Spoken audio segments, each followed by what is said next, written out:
Bismillahirrahmanirrahim. Assalamualaikum warahmatullahi wabarakatuh.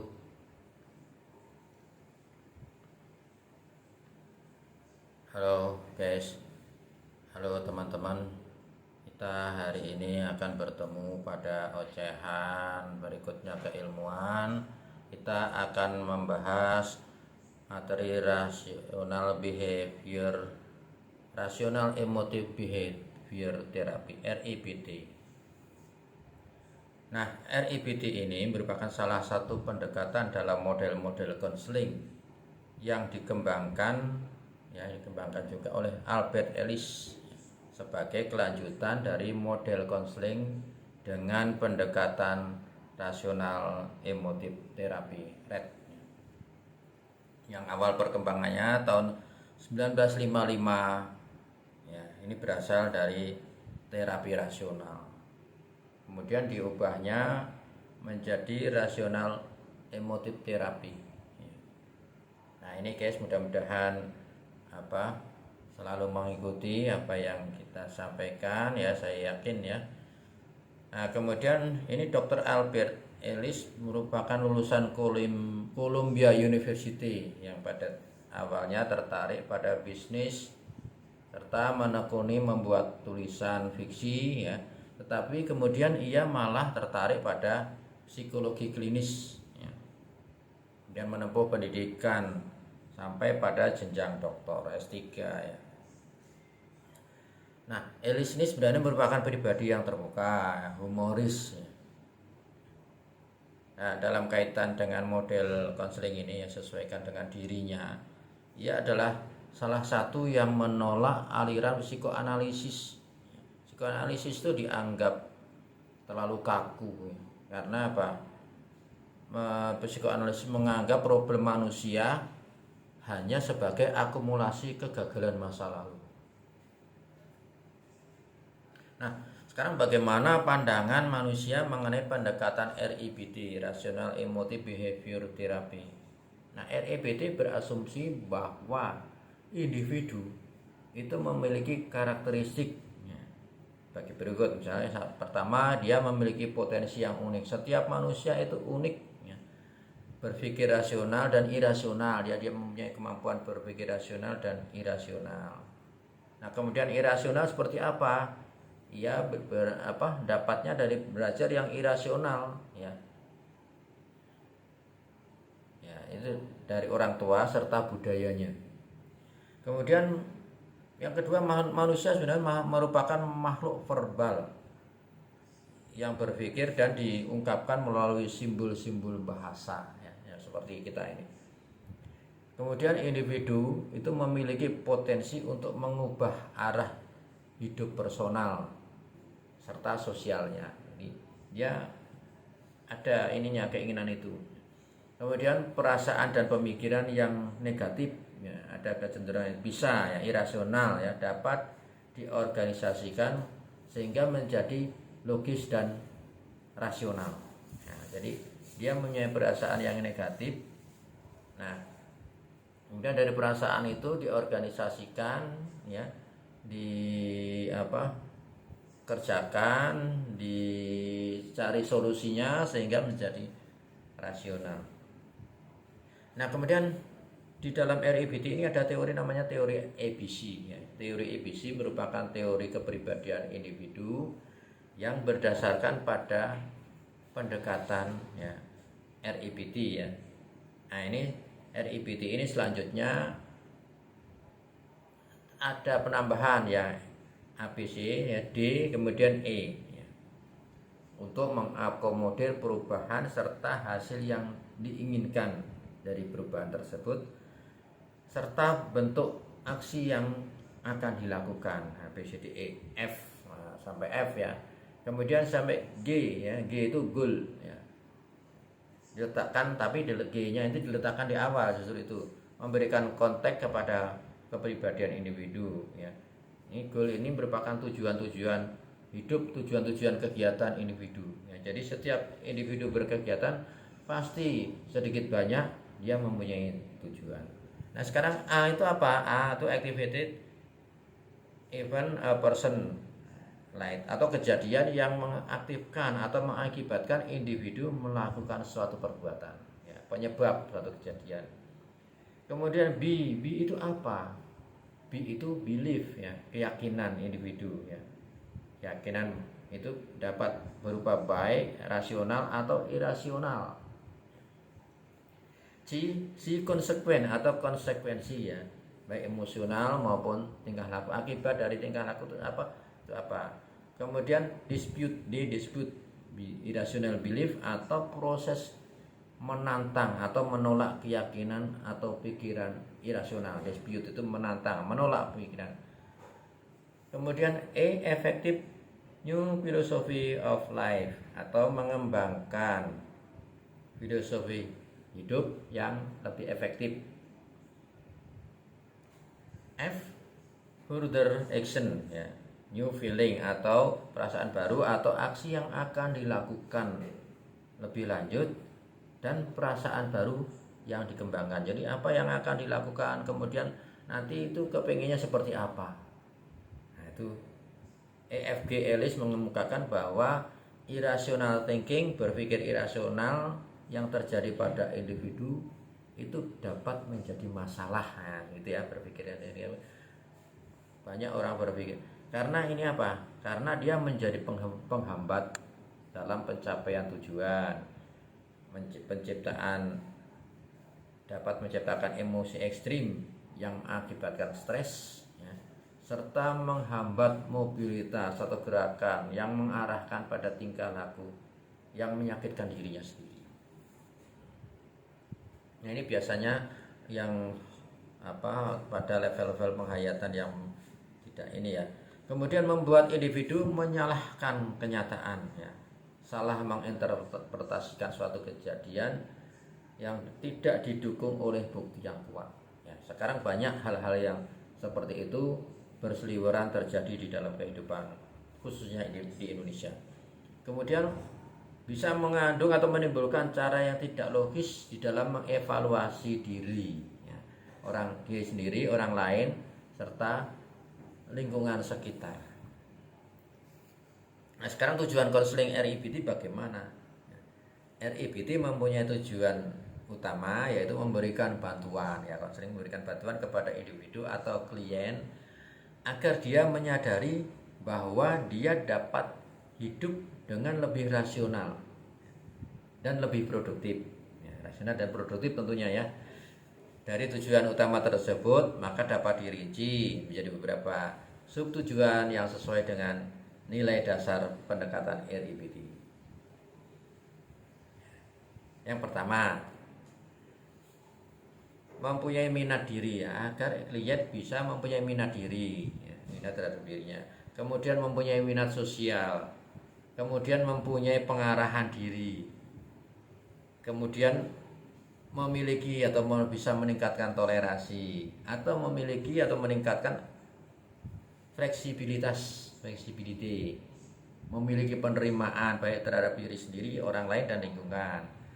Kemudian mempunyai atau meningkatkan kemampuan menerima ketidakpastian. 8. Dia mempunyai atau meningkatkan, jadi tujuan itu, ya, kemampuan menerima diri sendiri, ya. Banyak orang yang merasa kurang, merasa tidak sempurna dan sebagainya. Kemudian mempunyai atau meningkatkan kemampuan mengambil risiko. Ini resiliensi misalkan, ya, kekuatan untuk menahan masalah. Kemudian mempunyai harapan yang realistis, memiliki atau meningkatkan toleransi terhadap frustasi yang tinggi. Kemudian mempunyai tanggung jawab pribadi. Nah, sekarang bagaimana peran dan fungsi konselor? Nah, ini baik, ya, teman-teman yang selalu memperhatikan kita, konten kita, ya. Sekarang peran itu seperti apa, ya? Pendekatan ini menuntut adanya peran konselor, ya, beberapa peran, ya, antara lain 1, dia konselor hendaknya aktif direktif, ya. Nah, ini dimaksudkan bahwa konselor harus mengambil peran lebih banyak dalam memberikan penjelasan, terutama pada awal konseling. Kemudian konselor bisa mengkonfrontasikan secara langsung pikiran-pikiran irasional dari konseling. Ya, itu ya, konfrontir ya. Kemudian konselor menggunakan berbagai teknik sebagai cara untuk menstimuli konseli agar berpikir serta mendidik kembali dirinya sendiri. Nah, ini orang itu sebenarnya perlu mendidik dirinya sendiri ya. Nah, jadi supaya dia berpikir bagus. Kemudian konselor menyerang secara terus-menerus pemikiran irasional konseli. Kemudian mengajak konseli dengan kekuatan berpikir rasional ya, bukan dengan emosi, untuk mengatasi masalahnya. Kemudian konselor hendaknya bersifat didaktif. Maksudnya bahwa konselor hendaknya harus mengambil peran mengajarkan kepada klien mengenai cara-cara mengubah pemikiran-pemikiran yang irasional menjadi rasional. Nah, ini karena kita di lingkungan yang memanfaatkan lingkungan, kebetulan sedang ada azan waktu asar. Oke. Baik, pendekatan RIBT menuntut konselor untuk memiliki keterampilan dalam melaksanakan fungsinya untuk membangun hubungan konseling dalam hal sebagai berikut ya. Nah, ini RIBT ini hendaknya ya, orang yang melakukan atau konselor yang memanfaatkan model atau pendekatan ini hendaknya mempunyai empati ya. Empati ini merupakan kemampuan untuk memposisikan dirinya dalam kondisi orang lain ya. Frame of reference orang lain ya.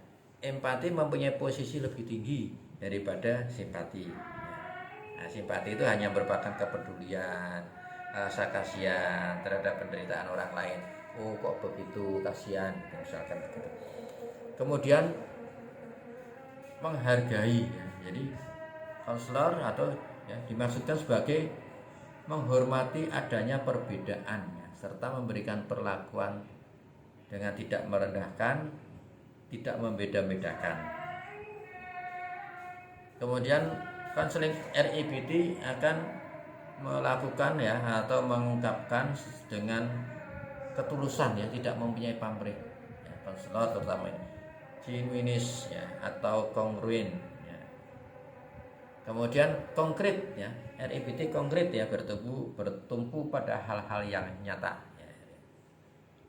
Kemudian konfrontasi ya. Konfrontasi ini dimaksud bukan peperangan ya, ini secara empatik menantang klien agar menyadari pikiran-pikiran irasionalnya, pikiran-pikiran tidak bagusnya ya. Kemudian agar untuk berubah menjadi rasional ya. Jadi supaya dia tidak bermasalah dengan dirinya sendiri ya. Nah, di sini konselor akan menunjukkan ketidaksesuaian antara lain ya pikiran dan perasaan klien ya. Kadang-kadang orang mikir rupanya enggak ya, kemudian perasaan dan perbuatan, perasaan gini, perbuatan itu rupanya enggak, pikiran dan perbuatan, kemudian pikiran yang bercampur aduk. Nah, ini kasihan ini. Kemudian perkataan ya dan bahasa tubuh.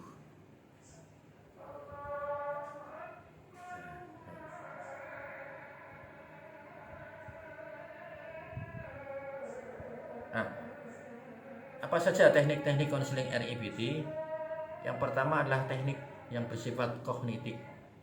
Ya, teknik kognitif ini antara dispute kognitif ya, konseli diubah keyakinannya, ditantang irasionalnya melalui philosophical persuasion, didactic presentation dan Socratic dialog, vicarious experience dan berbagai ekspresi verbal lainnya. Kemudian analisis rasional ya, teknik analisis rasional ini gunanya untuk mengajak konseli atau orang bermasalah atau klien bagaimana membuka dan mendebat keyakinan irasionalnya. Jadi dia diajarkan mendebat dirinya sendiri ya. Kemudian standar dispute ganda, menantang, mengajarkan kepada konseli untuk dapat melihat dirinya apakah memiliki standar ganda tentang dirinya sendiri, orang lain, serta lingkungan sekitarnya. Kemudian skala katastrofi ya, catastrophic skill ya, itu bahasa asingnya. Ya, teknik yang digunakan untuk memandu klien membuat proporsi ya, peristiwa-peristiwa yang menyakitkan dari peristiwa yang paling menyakitkan, sangat menyakitkan dengan posisi skala 100 misalnya gitu kan. Paling menyakitkan dibuatlah skala sampai peristiwa-peristiwa yang paling rendah ya, yang tidak menyakitkan itu diajarkan untuk membuat skala. Dia mempunyai gangguan seperti apa sehingga dia bertingkah laku yang seperti itu, yang irasional. Kemudian devil advocate ya, pembela setan ya, atau rational role reversal. Ini teknik ini digunakan dalam konseling RIBT ya, agar klien menantang secara logis keyakinan irasionalnya ya, antecedentnya ya. Nah, teknik ini memaksa klien untuk mengeksplorasi bukti yang menantang keyakinan tersebut ya, bukti. Kemudian mengidentifikasi kelemahannya ya, kelemahan pemikirannya ya, pemikiran yang tidak baik itu kelemahannya apa, benar enggak, dan akhirnya mengembangkan pemikiran yang lebih rasional ya, behaviornya untuk mengatasi gangguan emosional konsekuen ya, biasanya seperti itu, mengalami kemudian tidak sendiri atau perasaan cemas, depresi ya, saya berbuat sendirian tidak. Kemudian teknik diskusi dispute untuk menantang memvalidate pikiran yang tidak logis ya, dari klien untuk menyerang pribadi mereka sendiri.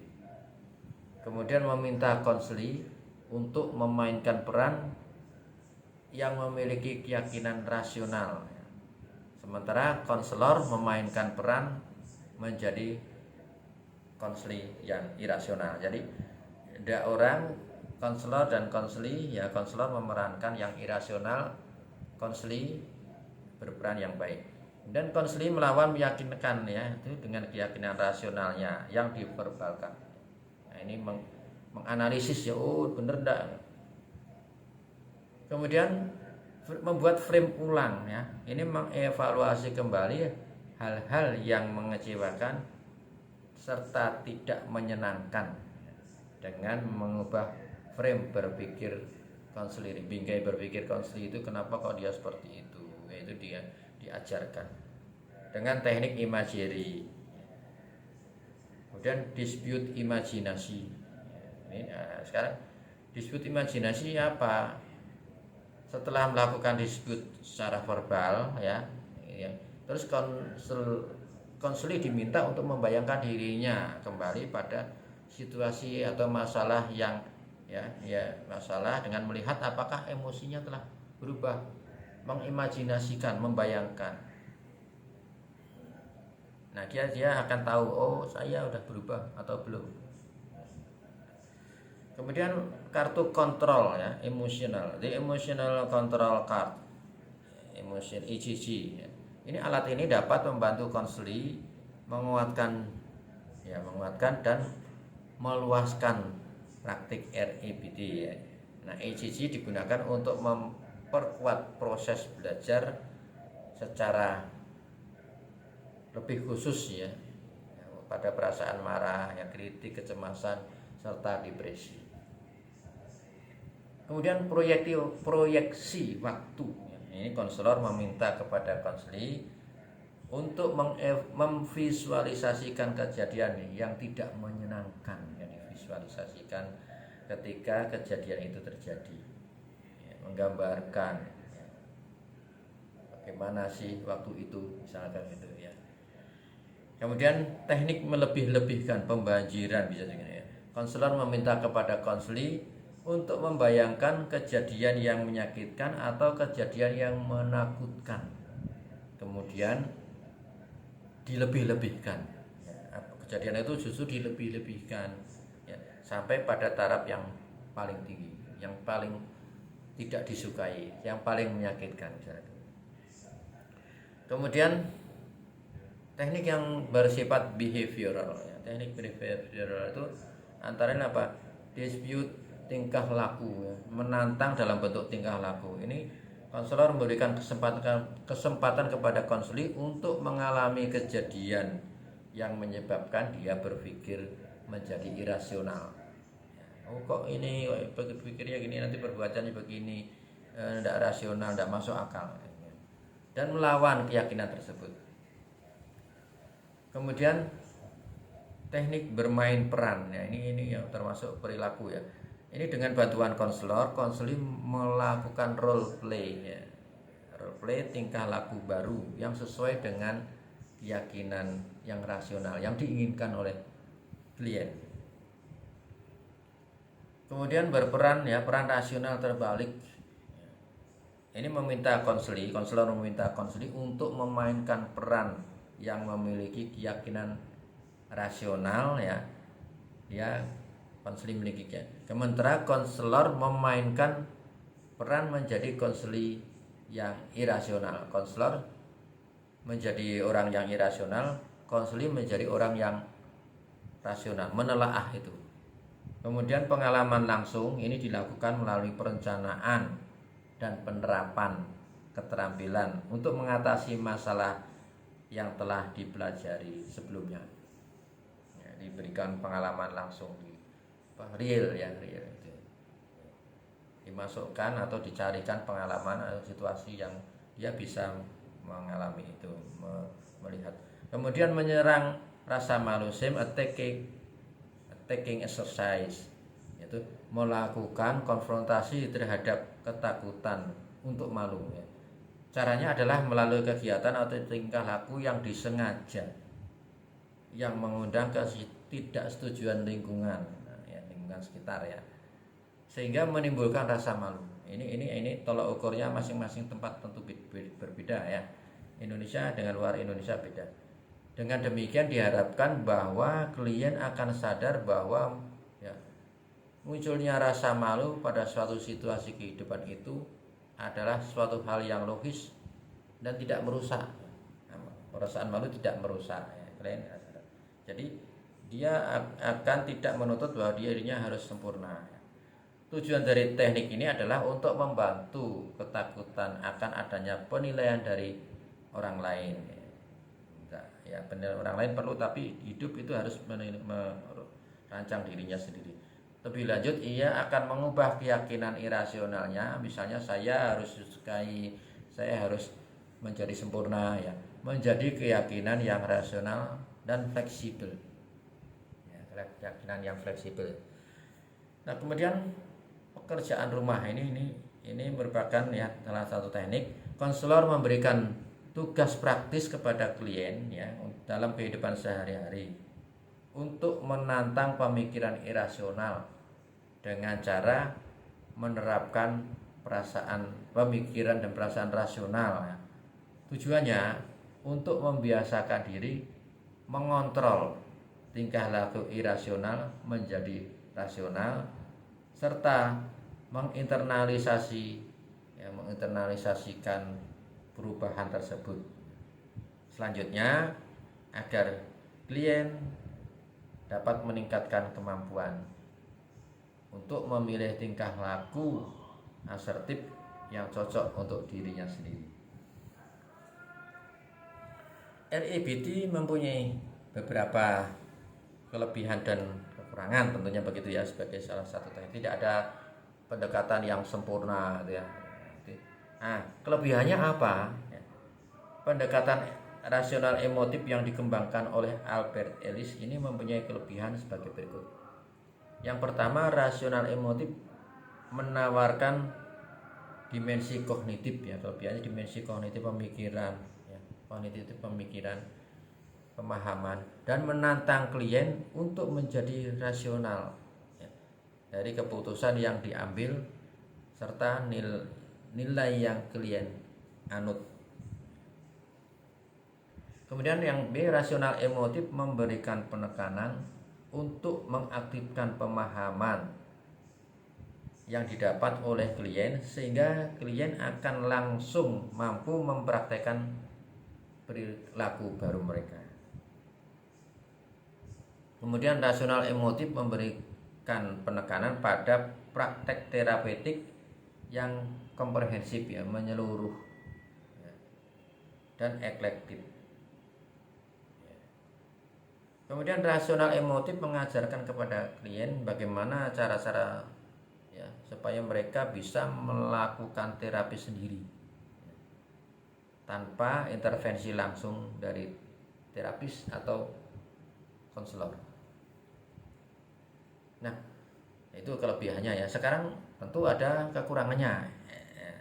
Nah, pendekatan ini mempunyai kekurangan antara lain tidak menekankan pada masa lalu. Jadi masa lalu diabaikan ya. Padahal sebenarnya kan ada peristiwa yang sekarang terjadi itu efek dari masa lalu. Sehingga dalam proses ini ada hal-hal yang tidak diperhatikan. Mengapa itu terjadi misalnya begitu kan?